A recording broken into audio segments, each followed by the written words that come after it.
What's up, Buck Doug with D&E in the garage? What we have here is a Milwaukee 1/4-inch ratchet, battery powered. Eric picked it up. I don't remember where he picked it up, but for $10, I think. Picked it up for $10, and you will see the electronics. They work fine, but the head should no spin. So what we're going to do today is take apart this headpiece.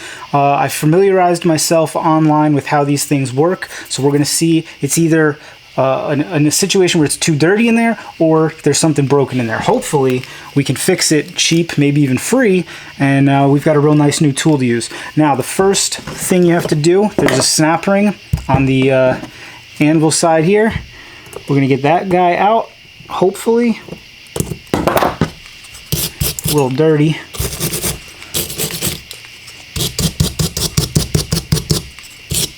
My wire brush is falling apart. That's not cool, man. Hold on. There we go.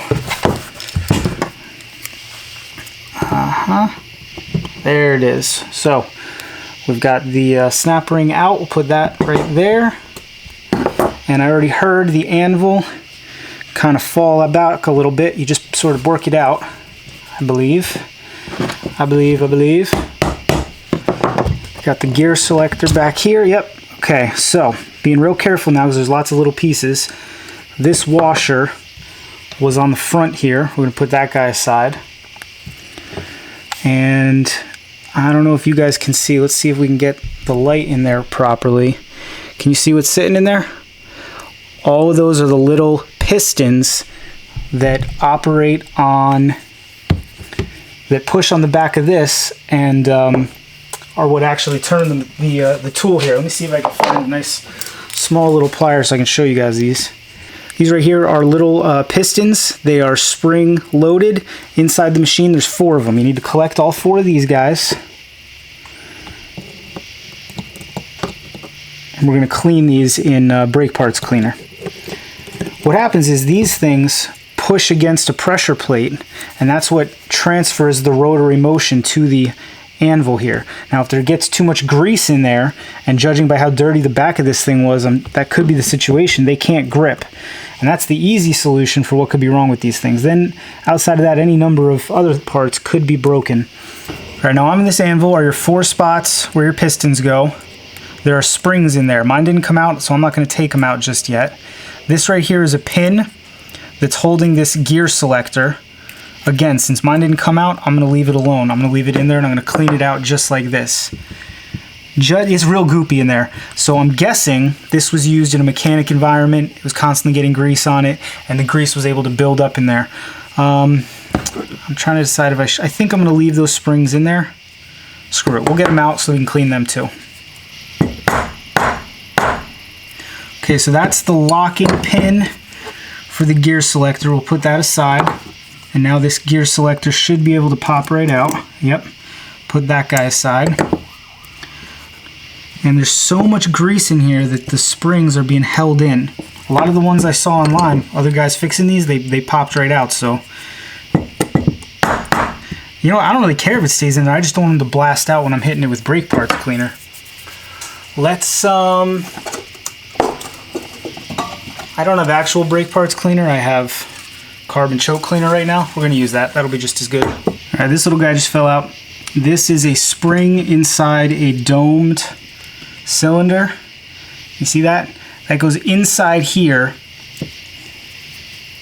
down inside here, and that pushes against this little dog, which holds that in place for the gear selector. So we're going to leave that off to the side. We are going to blow this guy off with a little bit of cleaner into this old, this is one of the cut up oil filters.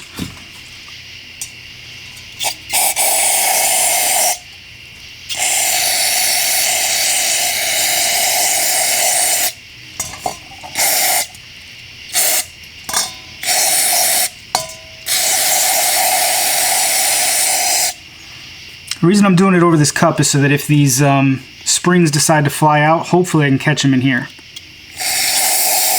So far they have not. Alright, we're going to put that guy aside. Let's put our 4 pistons in this now cup of cleaner. 1, 2, 3, 4.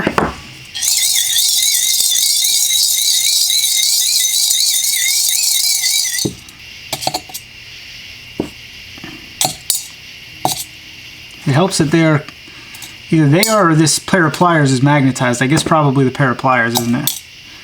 All right, come on. There we go. Put this little dog in there and this washer for why not.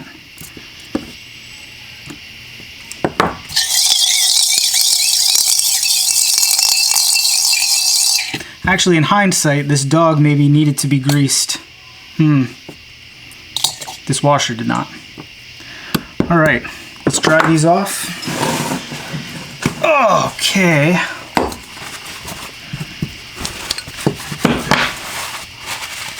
Okay, it looks like all 4 of those springs are still in there. That's good. We're gonna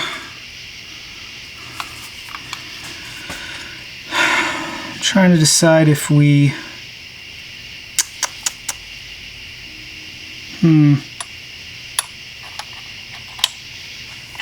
should we spray off in here? No, I'm thinking any grease. I'm thinking the grease probably is gonna need to be in there. Now I looked into, oh, this was all for naught. Very interesting. So let's see if you can see the problem now. No, you're not gonna be able to see it. This is sheared off, this right here. So this shaft should be attached, obviously, to here. It's sheared right off. So all this stuff I'm doing cleaning has no effect because this is no longer connected to that. That's the problem, 100%. There's no other issue. And unfortunately, to get the whole new head is 50 bucks. So it's like, is it necessarily worth it? What I might try to do is find one of these online that has a, because my understanding is you can't buy just these 2 pieces. You have to buy the whole head as a whole. So maybe I'll try to find one of these ratchets where the electronics are gone so I can cannibalize it. For right now, I'm going to put this back together. I'm going to put it on the shelf, and that'll be that. If anybody out there in viewer world has one of these where the electrics are blown up, but the head is all intact, let me know. I'd be very interested in purchasing it from you. We got this one from 10 bucks, so I'm not really trying to spend more than 10 or 20 bucks. Anything more than that, it makes sense to just go get a new one. But we're going to show the reassembly anyway. There's a good chance that if your head is not broken off like mine was, that this will work for you. So let's do a quick reassembly, get this thing on the shelf for safekeeping. So we're going to take our anvil piece, we're going to reload our 4 now clean washers on top of the springs. If your springs fell out, obviously you will need to replace them first. Okay?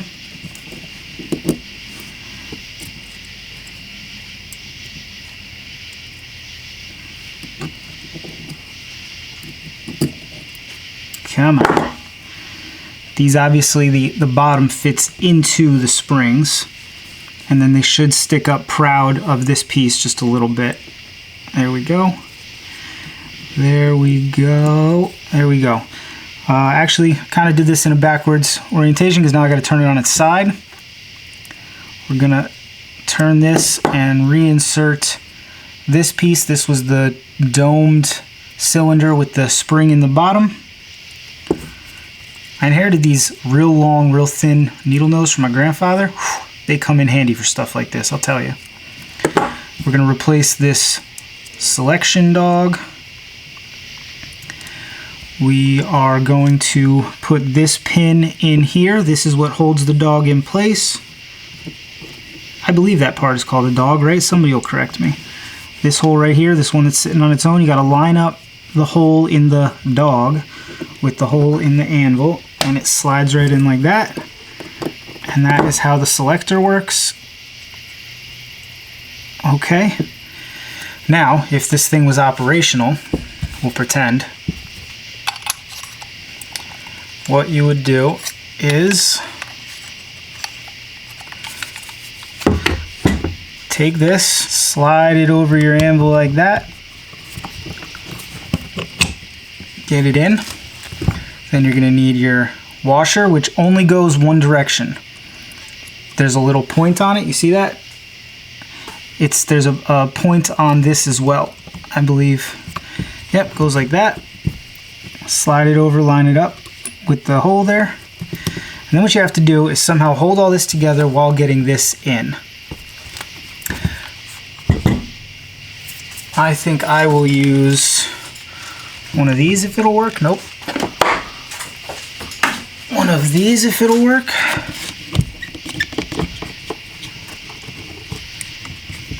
Just to keep enough tension on it. I wonder if that'll still let me sneak this by. Probably not. I can get it onto there though. Alright, so we'll reverse our snap ring pliers. I got these insanely cheap Pittsburgh snap-on pliers. It was like $5 for, did I do that right? Doesn't matter. $5 for like 10 pair, but I keep waiting for it to fail. I mean, they never do, so screw it, right? Alright, that's on there enough. Now I can hopefully work this guy down. And at least it's locked in. Find a socket that will fit over the anvil, but inside the head there, and there we go. If I had been lucky enough to have fixed this, well, it would be fixed now, but I was not. I'm gonna have to find a new head for mine. Like I said, if anybody has one that the electronics are blown up, but this piece, or even if the anvil's blown up but the shaft with the eyelet piece is intact, hit us up, dndoffroad@gmail, or you can leave a comment here, or you can find us on Facebook, or you can find us on Instagram, any of them. Anyway, we didn't get anything done, but I hope you enjoyed the ride. Anyway, so thanks for watching. See you next time.